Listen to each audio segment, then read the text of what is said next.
Iran के साथ साथ भारत भी अमरीकी मिसाइलों की जद में आ गया। भारतीय बहरी जहाज़ पर अमरीकी हमले में 2 भारतीय मल्लाह मारे गए जबकि कई जख्मी हैं। भारतीय जहाज़ को भी शदीद नुकसान पहुंचा। इसके बाद भारत और अमेरिका एक दूसरे के आमने सामने आ चुके हैं। इस बारे में आमिर रज़ा से बात करते हैं। आमिर भाई, ईरान के साथ तो जंग चल रही थी, अब तो भारत के साथ भी एक जंग की सी कैफियत पैदा हो गई है। भारत ने बड़ा ववेला किया है, अमेरिका ने जो हमला किया उनके जहाज़ पर, उनके मल्लाह मारे गए। क्या सूरत हाल बनने जा रही है? पहली बात तो ये है कि ये जहाज़ जो था ये भारत का जहाज़ था, फॉल्स फ्लैग के ज़रिए जा रहा था, जिस पर हमला किया गया था। इस पर हमने भी लॉक किया था। आज ये हुआ है कि अमेरिकन एम्बेसडर को भारत में बुलाकर दफ्तर ख़ारजा में उसको ये एक वो उसको दिया गया है, क्या उसको कहते हैं, नोटिस दिया गया है कि आपने बेगुनाह जहाज़ के ऊपर जो है हमला किया है। जबकि अमेरिका का ये कहना है कि ब्लॉकेड के ज़माने में कोई भी जहाज़ आपने हरमुज़ को गुजर नहीं सकता था और आपने उस पर फॉल्स फ्लैग देखें। 24 के करीब अहलकार जो हैं इसमें गिरफ़्तार हुए हैं। 2 की अब तक है मरने की खबर जो है ये सामने आई है, लेकिन 3 जो लोग हैं वो अभी तक लापता हैं। तो इसका मतलब ये है कि जहाज़ तो तबाह हुआ ही हुआ, उसमें आग लगी है, उसका कंट्रोल रूम तबाह कर दिया गया, इंजन रूम पर जो है हेल फायर जो था मिसाइल लगा था। और उसके बाद अमान के सेलर्स की मैं समझता हूँ बहादरी है कि उन्होंने जलते हुए जहाज़ में से 24 लोगों को रेस्क्यू किया था। 2 के आज मरने की खबर जो है वो सामने आ गई। और उसके बाद एक तरह से अमेरिका और भारत जो हैं वो आमने सामने, आपने बिल्कुल सही कहा, क्योंकि लंबे अरसे से भारत इस तलाश में है कि किसी तरीके से इंटरनेशनली वो अमेरिका को जो है वो नीचा दिखाए।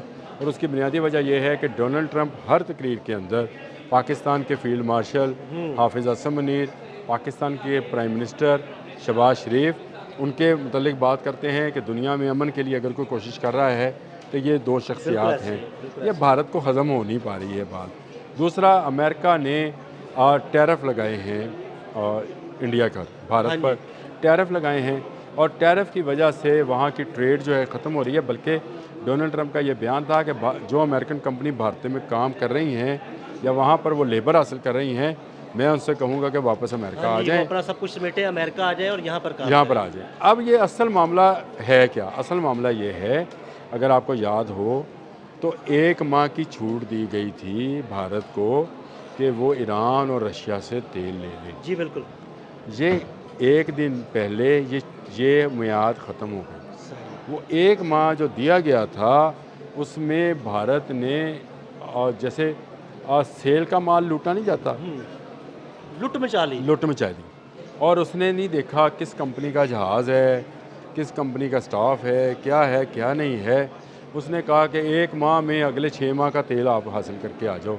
ये उसी चक्कर में ये जो ऑयल वेसल था ये खाली हुआ, इसको फॉल्स फ्लैग किया गया और उसके बाद इसको गुजारने की कोशिश की गई। पुलाव के झंडे के तले जो है ना, ये इसको आपने नाम भी भेजा याद गया दिला दिया ईरान, ताकि वहाँ से दोबारा से तेल भरे और ले आए। इसका अमेरिकन ने जो है, क्योंकि ब्लॉकेट के ज़माने में 1 माह की छूट दी गई थी, अब वो ख़त्म हो चुकी है। टेंशन शुरू हो चुकी थी। इजराइल अमेरिका और ईरान जो हैं आपस में मिसाइलबाजी कर रहे थे और दूसरी जानिब अमेरिका अब बड़ा हमला करने वाला था। इस दौरान उन्होंने भारतीय जहाज़ जो है उसको इबरत का निशान या बाकी लोगों के वो कह रहे थे कि हमने पहले उसको वार्निंग भी दी कि भाई ना ऐसा करो, उस तरफ मत जाओ, लेकिन वो वार्निंग जो है ना वो किसी खातिर में नहीं लाया, इसलिए फिर उस पर हमला किया। खातिर में क्यों नहीं लाया आपने और मैंने? जब ये कल इस पर बात की थी तो आप ही ने बताया था कि पुलाव जो है ये अमेरिका के ही अंडर एक मुल्क है, एक छोटा सा मुल्क है, देखिए बहुत जजीरे। हैं। इनके ख्याल में ये था कि पुलाव का फ्लैग देखकर जहाज़ को जो है अमेरिका कुछ नहीं कहेगा। ईरान क्योंकि ईरान रहा है तो ईरान का तो तेल बिकेगा, तो लिहाजा ईरान भी कुछ नहीं कहेगा। ये वो सूरत हाल थी जिसमें ओवर कॉन्फिडेंट होके इन्होंने, लेकिन मैंने आपको कल ही बताया था कि ये जो मैरी टाइम ट्रेड है, मैरी टाइम ट्रेड के हर जहाज़ के बारे में लोगों को बहुत सारी मालूमात है। तफसीलात होती है, उसका नंबर होता है, उसका नाम होता है, किस कंपनी के अंडर रजिस्टर्ड है, ये सारी चीज़ें होती हैं। अब कल हौसीज़ ने जो बाबुल मंदर के करीब एक जहाज़ पर फायरिंग की है, ये भी फॉल्स फ्लैग था, इजरायली जहाज़ था, ट्रेड के लिए निकला था, यूरोप जा रहा था। ने उसका पता लगा लिया कि भाई आप ये बताएं कि ये हौसी जो हैं इनको हम हौसी बागी कहते हैं। कोई इनके पास कोई मुल्क, कोई ऐसी चीज़ें नहीं हैं। इनको कैसे पता चल गया कि ये जहाज़ जो है ये इसराइल से बिलोंग करता है और इस पर फायरिंग करनी है। तो इसका मतलब ये है कि ये मालूमात ईज़िली आसानी के साथ दस्तयाब हैं। दस्तयाब होती हैं ऐसे। शायद आपको और मुझे कंप्यूटर पे उस तरह से दस्तयाब ना हो, लेकिन बैनुल-अक़वामी सतह पर जिस तरह से स्टोरीज़, बहुत सारे सहाफ़ी हैं फ्रीलांस काम करते हैं, स्टोरीज़ बेचते हैं, जी, जी, वो स्टोरीज़ भेजते हैं, लेकिन आमिर भाई जो पूरा डेटा होता है ना बैनुल-अक़वामी मौजूद होता है। पानियों में जो जहाज़ मौजूद सफ़र होता करते हैं, है। उनका डेटा मौजूद होता है और वो मिल लेकिन सकता है। मेरा एक बिलीव ये भी है कि बहुत सारे फ्रीलांसर जासूस भी होते हाँ हैं। जी, हो सकता है। हाँ, ऐसे ही कि जो ये कोई किसी के लिए जासूसी का जासूसी कर रहा है, उससे पैसे ले रहा है, और उसके जासूसी पैसे कर दे रहा है, वो बता रहा है कि ये जो शिप निकला है ये किस फ्लैग के ज़रिए जो है वो क्रॉस करने की कोशिश करेगा। इस तरह की मालूम देखें, मैं मानता हूँ कि डाटा होता है, लेकिन इसके बावजूद मैंने कल भी ये बात कही थी कि दुनिया में अभी भी बहुत बड़ी स्मगलिंग जो है इन्हीं फॉल्स फ्लैग्स के नीचे होती है। अभी तक भी कज़ाक मौजूद हैं, बिल्कुल कज़ाक मौजूद है। पिछले दिनों उन्होंने पाकिस्तान के एक पाकिस्तान के जहाज़ जहाज़ पर कब्ज़ा कर पर लिया। सोमालियन कज़ाक जो सोमालियन हैं। कज़ाक, कई तो मुझे पाकिस्तानी फंसे हैं बताएं, अभी तक वहाँ पे। दुनिया चाँद पे और मरीख पे जाने की बात कर रही है, अभी तक हम कज़ाकों को भी नहीं पकड़ सके। तो ये जो ये चोरी छुपे चीज़ें लाने जाने वाले लोग हैं, इनका भी एक नेटवर्क है और इस नेटवर्क के अंदर भी कुछ जासूस मौजूद होंगे, जिसको सबक सिखाने के लिए अमेरिका ने जो है अपने अपाची के ज़रिए हेल फायर जो मिसाइल है वो लगाया और इसका इंजन रूम तबाह कर दिया। अभी भी आग लगी है, जहाज़ तबाह है और उसके स्टाफ को बड़ी मुश्किल से बचाया गया है।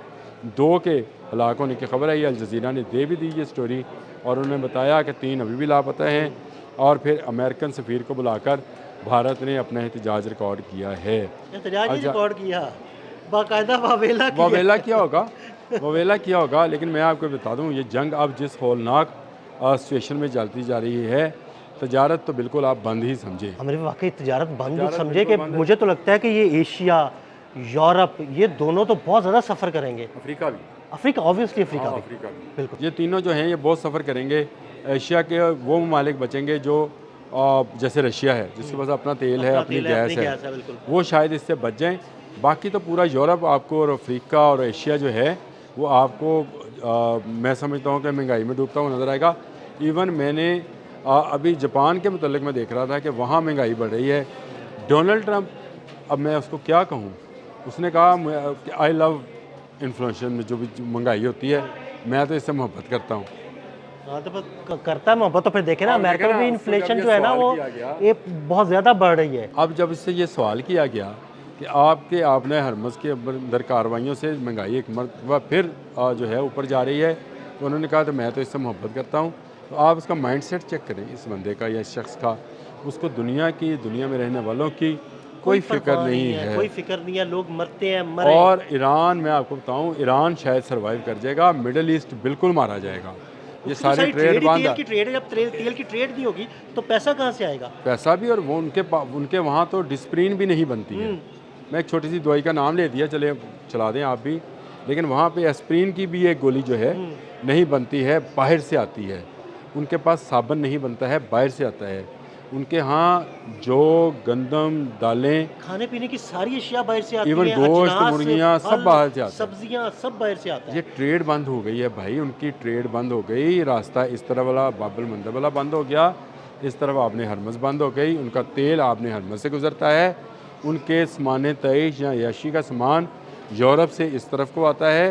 ये सारा ही अगर बंद हो गया तो मुझे तो खौलनाक इस वक्त सिचुएशन लग रही है, वो आपके गल्फ़ की लग रही है। गल्फ़ के ममालिक जो है आने वाले दिनों में अगर ये जंग 1 माह या 1.5 माह मज़ीद प्रोलॉन्ग करती है तो कैसे सर्वाइव करेंगे, मेरी समझ में नहीं आ रहा।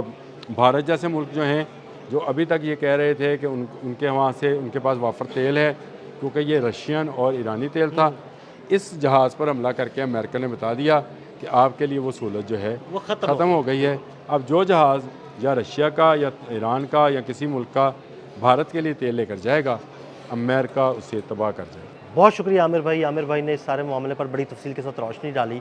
मज़ीद अपडेट्स के लिए मैं फॉलो करते रहें। अदील अहमद और आमिर रज़ा को इजाज़त दीजिएगा। अल्लाह हाफ़िज़।